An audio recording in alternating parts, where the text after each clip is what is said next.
Ooh. Mistake number two is taking on the wrong client. So there's a couple of items here. Number one is you've got to make saying no a top priority today. Top priority today.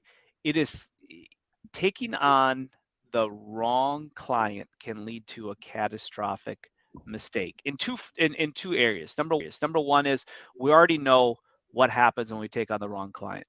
It is emotional draining. It's emotionally draining during the design process. It's emotionally draining during the production process. It's emotionally draining during the warranty process.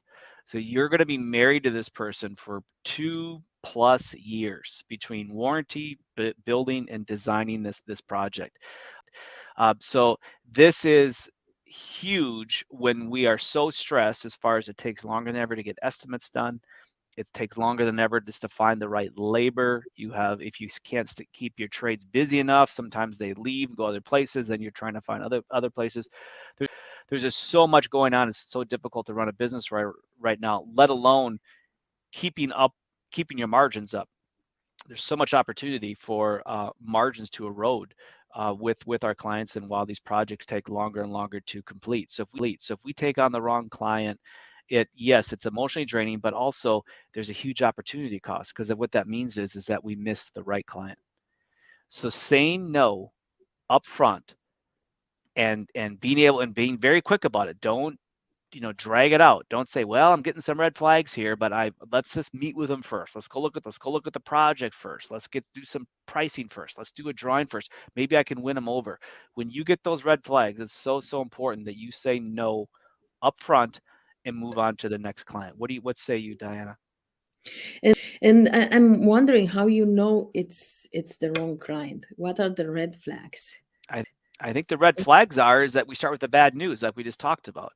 Oh, So the bad news is that the price is going to be higher 3, 6, 4 months from now when we start the project than it is now, and your timeline is going to be delayed. There are going to be you know certain parts of your project where there's going to be nothing happening for quite a while, and that's usually because we have to order items to get it on site, permitting process, engineering, design, whatever it is, but it's going to be long delays because high demand and we just don't have as much labor as possible. So when you have clients saying that they're not willing to wait, they want a price right now. They want it fixed in.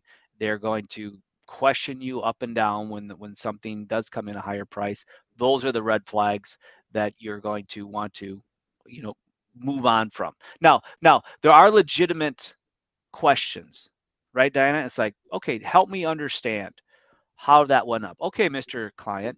Well, you added this, and this, and since we first started talking and I gave you that initial budget to now, the price of those materials and labor have gone up this percentage. You combine the two, and that's why you're higher. Most people will understand that. Okay, part of it was me, part of it was the market going up. But the people that don't understand it, they say, well, you told me, Diana, it would be this much, and now it's this much. So, no, I'm not paying the difference. Those are the type of people you want to avoid. right. It's very good to know and to listen to your intuition when you see those red flags. Exactly. It's just people being unrealistic people that are want to set their expectations, or they want to impart their expectations versus your expectations. Those are the people you need to say no to. And fortunately, we're in a strong enough market where that's okay. If you have a good enough backlog of leads, you can say no, and then you can bring the next lead forward and work them into your client acquisition.